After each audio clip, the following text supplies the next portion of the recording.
One of the most significant movements for modern art is Impressionism. But did you know the word impressionist was first used as an insult? The term Impressionism comes from a scathing critique by Louis Leroy, which described one hated painting as a mere impression. The painting referred to in this brutal review was Claude Monet's Impression Sunrise. Impressionism was born during a time when the best-loved themes were religious and historical, and the French Academy of Fine Arts supported realistic renditions fervently. Landscapes and still-life pictures were deemed inferior, while portraits and historical paintings were highly prized. Young artists including Claude Monet, Pierre Renoir, Alfred Sisley, and Frédéric Bazille differed significantly from the Academy in their views and artistic styles. One of these young artists, Edouard Manet, was a classically trained painter and studied with an established master, copying paintings at the Louvre. Manet experienced regular rejection from the French Academy and led impassioned discussions about the Academy's stifling traditional perceptions and practices. Little did anyone know that the Academy's rejection of Manet's Luncheon on the Grass in 1863, accompanied with a strongly worded missive, would spark off a revolution in the world of art. After more than half of the art pieces submitted that year were rejected by the French Academy, the public demanded to be able to judge the rejected work for themselves. In response to this public outcry, Emperor Napoleon III created the Salon of the Refused to let the public enjoy the rejected works. The Salon of the Refused exposed the world at large to the existence of an entirely new style and technique. In 1876, 3 years after the Salon's debut, Impressionism entered its age of glory, which would last until 1886. We now know how the Impressionist movement started, but what makes Impressionist art impressionist? Impressionist art depicts a scene in the way as if the viewer might have only caught the scene with a glance. The paintings from this era are characterized by short brushstrokes that give the overall impression of the object or person rather than a finely finished and detailed work. Vibrancy is a critical aspect of the Impressionist canvas, and Impressionist artists ensured vibrancy through the use of dominant colors laid close together, unblended. Impressionist subject matter was as innovative as their technique. Deviating from the historical themes of the French Academy, many Impressionists painted contemporary scenes of urban life. One way vibrancy was depicted was in the play of natural light.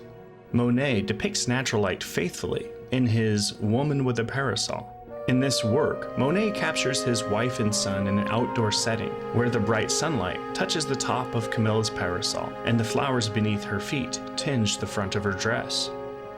The sheer life of the painting, the sense of open space and warmth of sunlight all combined to create a real-life scene for the viewer.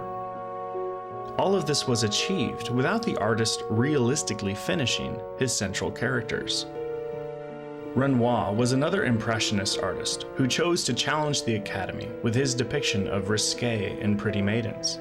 Renoir and Monet together worked over a 2-month period where they perfected the style that would later be called Impressionism.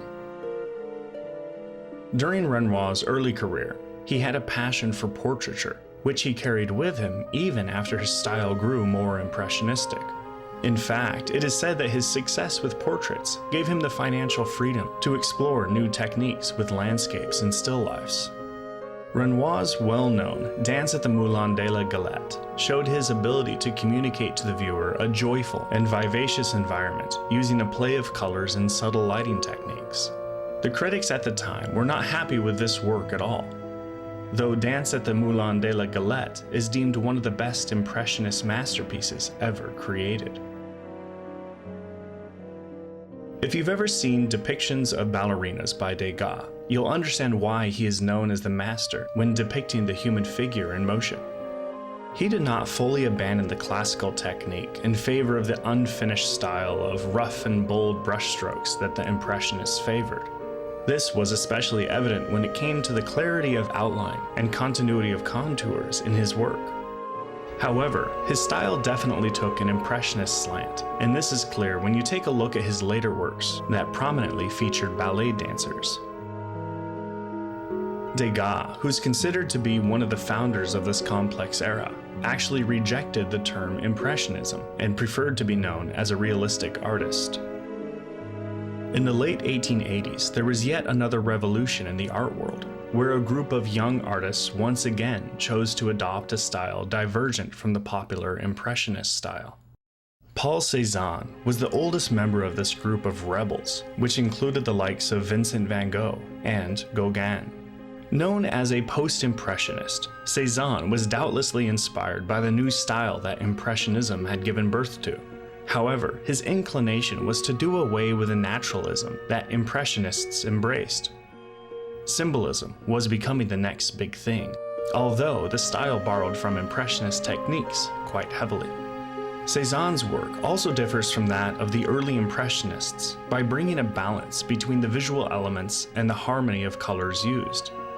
The Small Forest is one of his paintings that captures the essence of this Impressionist style perfectly, both in terms of showcasing his exquisite brushwork and his shift to a lighter, brighter palette to depict outdoor scenes.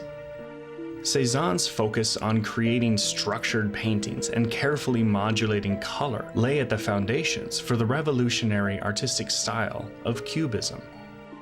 Outside of visual art, writers and composers experimented with Impressionist techniques as well.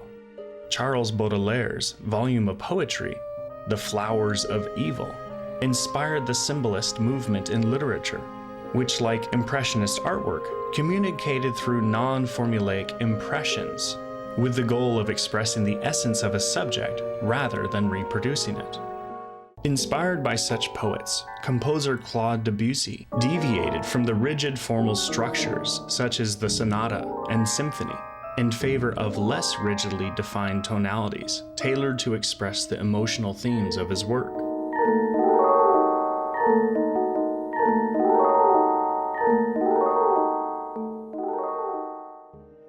Impressionism undoubtedly defied the traditions of European art. By doing so, it pushed the boundaries of artistic freedom and forever changed the way we define art.